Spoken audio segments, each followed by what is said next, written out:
नमस्कार, आप हैं बिहार संवाददाता के साथ और मैं हूं मनोज चतुर्वेदी। बीएड अभ्यर्थियों की मांग पर आज सुप्रीम कोर्ट में कुछ देर के बाद ही सुनवाई होने वाली है और ये सुनवाई भी जो है वो चीफ जस्टिस के बेंच में होगी। जी हां, हम आपको बता दें कि बिहार में बीएड पास अभ्यर्थियों को क्लास 1 से 5 में शामिल करने की मांग को लेकर साथ ही रिजल्ट को चैलेंज करने वाली याचिका पर कुछ देर के अंदर सुप्रीम कोर्ट जो है सुनवाई करेगा। और इसी पर हमारे साथ बात करने के लिए हैं शैलेंद्र कुमार शर्मा उर्फ सैलू जी। हमेशा आप देखते होंगे उनको अखिल भारतीय शैक्षिक संघ नई दिल्ली के राष्ट्रीय संयुक्त सचिव हैं। वह बिहार माध्यमिक शिक्षक संघ के आजीवन सदस्य एवं राज्य पार्षद हैं। सैलू जी, मामला फिर कहीं अटकता दिख रहा है यदि सुप्रीम कोर्ट ने आज कुछ ऐसा आदेश दे दिया तो? नमस्कार। मैंने तो पूर्व से ही कहा था कि बिहार लोक सेवा आयोग के द्वारा जो विज्ञप्ति निकाली गई थी नियुक्ति के संबंध में, बिहार अध्यापक नियमावली 2023, उसमें बीएड की चर्चा थी, डीएलएड की भी चर्चा थी जी, और एसटीईटी और जितनी भी परीक्षाएं शिक्षकों को जो अर्हता थी उसके संबंध में थी। इस बीच में राजस्थान के मामले में माननीय सर्वोच्च न्यायालय ने निर्णय दिया कि वहां डीएलएड के उत्तीर्ण छात्र ही 1 to 5 के शिक्षक हो सकते हैं, नियुक्त हो सकते हैं, या परीक्षाएं जो होगी उसमें उनकी अर्हता मुख्य अर्हता होगी।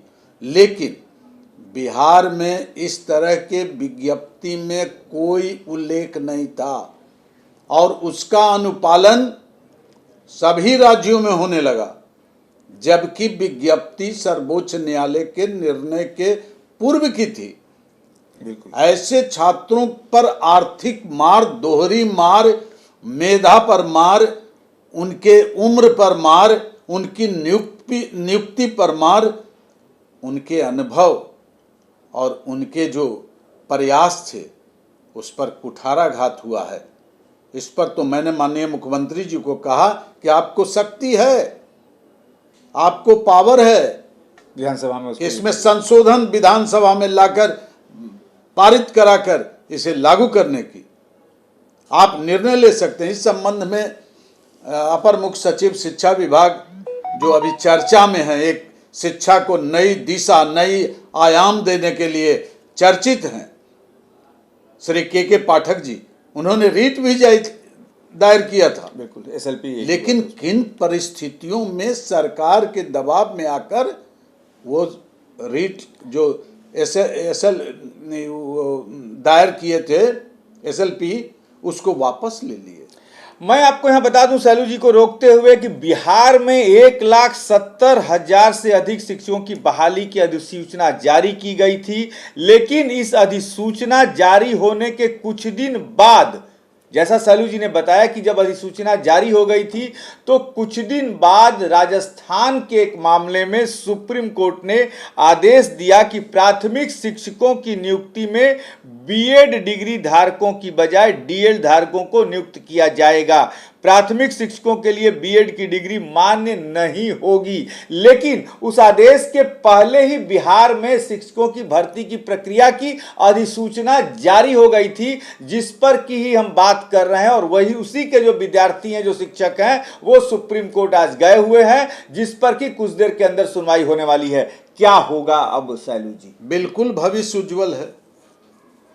माननीय सर्वोच्च न्यायालय के मुख्य न्यायाधीश महोदय भी इसको देखते होंगे कि अधिक योग्यता, मिनिमम योग्यता डीएलएड है ना, मैक्सिमम योग्यता तो एमएड तक हो सकता है। और प्राइमरी स्तर पर 1 to 5 में जो स्थिति बनी हुई है उनकी शिक्षा दीक्षा की, तो वो पहले से बीटी ट्रेंड और फिर अभी डीएलएड, ये कौन सी डिग्री हो गई? पहले तो बीटी ट्रेंड थे, बेसिक ट्रेंड टीचर पढ़ाया करते थे जो मैट्रिक पास थे। आज उनको अधिक मेधावी शिक्षक मिल रहे हैं तो क्या हर्ज है? नहीं सैलू जी, यदि सुप्रीम कोर्ट आदेश देता है कि हम 1 to 5 जो है डीएलएड वाले के लिए कहें, आपके यहाँ 1 to 5 में पढ़ाने वाले जो डीएलएड हैं उनको ये कर लीजिए, रख लीजिए, बीएड वाले को ऊपर भेज दीजिए, ऊपर की कक्षाओं में जहाँ जो आपको नियुक्ति करनी है अभी, और ऊपर की कक्षाओं में भेज दीजिए। और डीएलएड में जो कमी हो रही है शिक्षकों की, उसके लिए डीएलएड के लिए एक अलग से वैकेंसी निकालिए। सुप्रीम कोर्ट तो कुछ ऐसा भी निर्णय दे सकता है। हाँ भाई, 1 to 5 में डीएलएड भी बहुत सारे ये हैं, बीएड अधिक संख्या में कम्पीट किए हैं, उनको हटाने की प्रक्रिया क्यों करते हैं? 6 to 8 की जो स्थिति थी उसमें आप क्यों नहीं कर दिए? 6 to 8 में उनको क्यों नहीं प्रमोट कर देते हैं आप? वैकेंसी क्यों निकाल रहे हैं? वो तो उनका शोषण होगा, उनका आप उत्पीड़न कर रहे हैं, उनके मेधा के साथ आप खिलवाड़ कर रहे हैं। वास्तव में सैलू जी भी जो बात कर रहे हैं वो एकदम सच्चाई है कि यदि हम सुप्रीम कोर्ट के उस आदेश को मान भी लें, क्या सैलू जी, कि 1 to 5 डीएलएड वाले ही रहेंगे, तो भाई जितने 1 to 5 में आपको डीएलएड की जरूरत है, मान लीजिए कि 100 विद्यार्थी आपके पास हुए हैं, उसमें 30 डीएलएड वाले हैं, तो आपको 100 की डीएलएड के 100 प्राथमिक शिक्षक की जरूरत है, तो 30 जो डीएलएड वाले पास किए हैं उन्हें प्राथमिक शिक्षक में भेज दीजिए। 70 जो बचे उनको 6 to 8 या जहां प्रमोट करना है भेज दीजिए। और डीएलएड में आपके जो 70 माने प्राथमिक विद्यालय में जो आपके 70 कम हो रहे हैं, उस 70 के लिए अलग से वैकेंसी निकाल के उसे पूरी कीजिए। क्योंकि जो ऐसा नहीं है कि जो बीएड वाला आज अभी 1 to 5 में पास कर लिया है, हो सकता है कि कल वो परीक्षा में बैठेगा, जैसा सैलू जी कह रहे हैं, और वो नहीं पास कर सके, तो फिर उसकी मेधा के साथ वास्तव में ये कह लीजिए आप एक तरह से कि बलात्कार होगा। क्या सैलू जी? इसी प्रकार आपने जब राज्यकर्मी का दर्जा देने की बात कर दी, उनका वेतन फिक्स कर दिया आपने, तो बीपीएससी लेने की औपचारिकता क्यों आप कर रहे हैं? जबकि सारे बीपीएससी की परीक्षाओं में जितनी भी आपने उत्तीर्णता ये सब रिजल्ट घोषित किया है, उंगलियां उठ रही है। ये संविधान सम्मत थोड़े है, आप पर आरोप लग रहे हैं। इससे तो बेहतर होता कि राजकर्मी का दर्जा आप सबों को दे देते और वैकेंसी पर आप बीपीएससी की परीक्षा लेते, तो लोग राजकर्मी से भी जा रहे हैं और बीपीएससी से भी इनका अन्यत्र महिलाओं का 58,000 के लगभग 1,70,000 में महिलाएं उत्तीर्ण हुई हैं। लेकिन सैलू जी, हम आपको एक यहाँ पे रोकेंगे। एक चीज और हमारे पास खबर आ गई है कि जो इन शिक्षकों के जो वकील हैं प्रशांत भूषण और निशा तिवारी, आज ये कोर्ट को बताने वाले हैं कि इसी तरीके का मामला छत्तीसगढ़ में भी हुआ था, और लेकिन वो अधिसूचना जारी हुई थी कोर्ट के आदेश के पहले, तो वहां पर बीएड वालों को रखा गया है। तो क्या उस आदेश को फिर से सुप्रीम कोर्ट दोहरा सकता है? मैंने तो कल भी माननीय मुख्यमंत्री जी से कहा, अनुरोध किया कि उनको आप दीजिए, मिनिमम क्वालिफिकेशन डीएलएड है तो मैक्सिमम भी निर्धारित है क्या? और ये बात एक मैं और बता दूं सैलू जी, ये प्रक्रिया जो है उत्तर प्रदेश, पश्चिम बंगाल और केंद्रीय विद्यालय में भी चला दी गई है कि बीएड वाले को प्राथमिक शिक्षा में रखा जा रहा है, क्योंकि हमें क्रीम मिल रहा है, हम डीएड को क्यों रखें?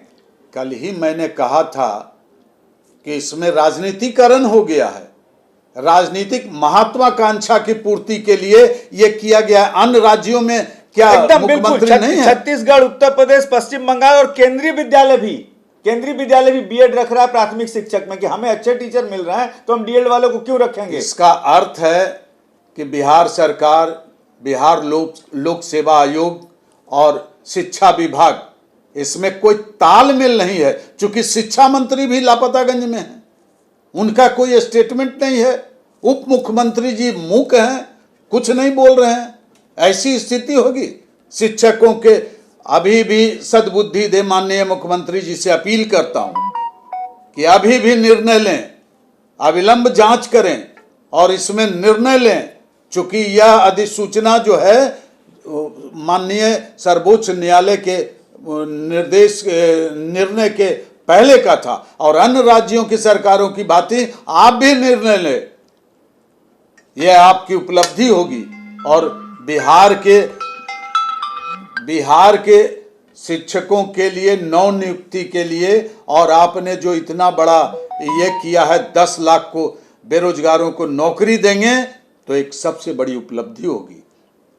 और इसमें अविलंब आपको जांच कराकर और अपने बलबूते अपनी शक्ति का प्रयोग कर लोकतंत्र का प्रहरी के रूप में और शिक्षा के प्रहरी के रूप में आप कार्य करें और इस निर्णय लें कि हमें अधिक मेधावी अगर मिलते हैं कहीं भी, तो आप इसका मतलब कि एमएड वाले को आप 9th-10th में नहीं पढ़ाने देंगे, डबल एमए को, पीएचडी को निर्धारित आपने कर दिया है क्या? एसटीएटी और बीएड सिर्फ ये बिहार में हो रहा है। ये सिर्फ बिहार में राजनीतिकरण हो रहा है नियुक्ति का, राजनीतिक महत्वाकांक्षा की पूर्ति के लिए यह संदेश जा रहा है आम लोगों में, आम परिवारों में, और वैसे बेरोजगार छात्रों का दोहन और शोषण का भी आरोप आप पर लग रहे हैं।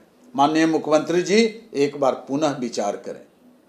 तो माननीय मुख्यमंत्री जी, आप पुनः एक बार विचार करें, क्योंकि कुछ देर के अंदर सुप्रीम कोर्ट का निर्णय आ जाएगा और हम कोशिश करेंगे कि सैलू जी को उस समय भी हम शामिल करें कि सुप्रीम कोर्ट क्या निर्णय दे रहा है, क्या शिक्षक अभ्यर्थियों के पक्ष में निर्णय दे रहा है, या सुप्रीम कोर्ट कुछ अपने पुराने निर्णय जो छत्तीसगढ़ के बारे में आया था उसमें कुछ बदलाव कर दे रहा है। इस पर भी नजर हमारी रहेगी। सर्वोच्च न्यायालय के निर्णय के पूर्व आप यदि निर्णय ले लेते हैं तो आजीवन आपकी यह उपलब्धि और इतिहास में लिखा जाएगा।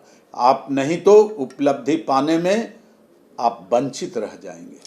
तो हम भी सुप्रीम कोर्ट के उस निर्णय का इंतजार कर रहे हैं, और जैसा कि हमने बताया कोशिश करेंगे कि हम सैलू जी के साथ रहें, सैलू जी को साथ उस समय भी हम जोड़ें कि क्या निर्णय आता है सुप्रीम कोर्ट का, और उस पर भी सैलू जी अपनी सरल भाषा में फिर से शिक्षकों को बताएंगे कि क्या होगा, अब उन्हें आगे क्या करना चाहिए यदि सुप्रीम कोर्ट का निर्णय कुछ शिक्षकों के विरुद्ध जाता है या कुछ ऐसा जाता है जिससे शिक्षकों को निराशा हाथ लगे, तो क्या फिर होगा या बिहार सरकार क्या करेगी। इस पर भी हम बातचीत अपने अगले खबर में रखेंगे, लेकिन तब तक हमें दीजिए इजाजत। नमस्कार।